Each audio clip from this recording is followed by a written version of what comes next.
ജനങ്ങളെ പരിഭ്രാന്തിയിലാഴ്ത്തി മലപ്പുറം താനൂരിൽ അമോണിയം ചോർന്നു. ഹാർബറിൽ പ്രവർത്തിക്കുന്ന ക്രസന്റ് ഐസ് പ്ലാന്റിലെ അമോണിയം പൈപ്പിന്റെ മുകളിലേക്ക് സൈഡ് സ്ലാബ് ഇടിഞ്ഞു വീണാണ് അപകടം. സംഭവം അറിഞ്ഞെത്തിയ പോലീസും അഗ്നിരക്ഷാസേനയും നാട്ടുകാരും ചേർന്നാണ് രക്ഷാപ്രവർത്തനം നടത്തിയത്. സ്വകാര്യ വ്യക്തിയുടെ ഉടമസ്ഥതയിലുള്ളതാണ് കാലപ്പഴക്കമുള്ള കെട്ടിടം.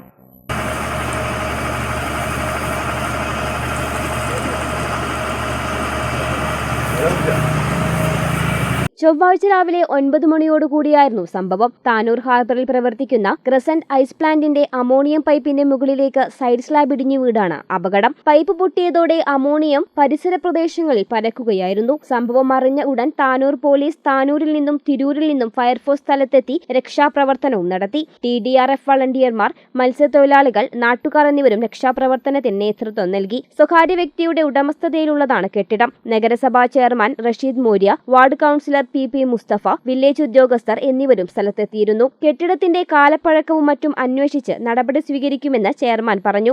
ഹാർബറിന്റെ അങ്ങോട്ട് പോകുന്ന വഴിയിലുള്ള ഒരു ഐസ് ഫാക്ടറിയിൽ ഇന്ന് രാവിലെ ഒരു 9 മണി സമയത്ത് അമോണിയ ഗ്യാസ് പൊട്ടിത്തെറിക്കുകയും പരിസരവാസികളും ജനങ്ങളൊക്കെ വളരെയധികം ഭീതിയിലായിരുന്നു. ഫയർ സർവീസ് വന്ന് ഇപ്പം അതിൻ്റെ കാര്യങ്ങളൊക്കെ നിയന്ത്രിച്ചിട്ടുണ്ട്. ജനങ്ങളെല്ലാം വളരെ ഭീതിയിലാണ്. അങ്ങനെയുള്ള ഒരു ഐസ് കമ്പനി ആകുമ്പോൾ വളരെ ശ്രദ്ധിക്കുന്നതാണ് ഇവിടെ നാട്ടുകാരുടെയൊക്കെ എല്ലാവരുടെ ആവശ്യം. ഇപ്പോൾ ഒന്നുമില്ല, ഇപ്പോൾ വളരെ ശാന്തമാണ്.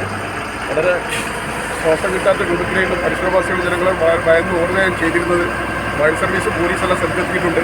കാലപ്പഴക്കമുള്ള കെട്ടിടം പൊളിച്ചുമാറ്റി പുതിയത് നിർമ്മിച്ചതിനു ശേഷമേ ഇനി ഐസ് ഫാക്ടറി പ്രവർത്തിക്കാൻ അനുവദിക്കൂവെന്ന നിലപാടിലാണ് നാട്ടുകാർ. മലബാർ ടൈംസ്, താനൂർ.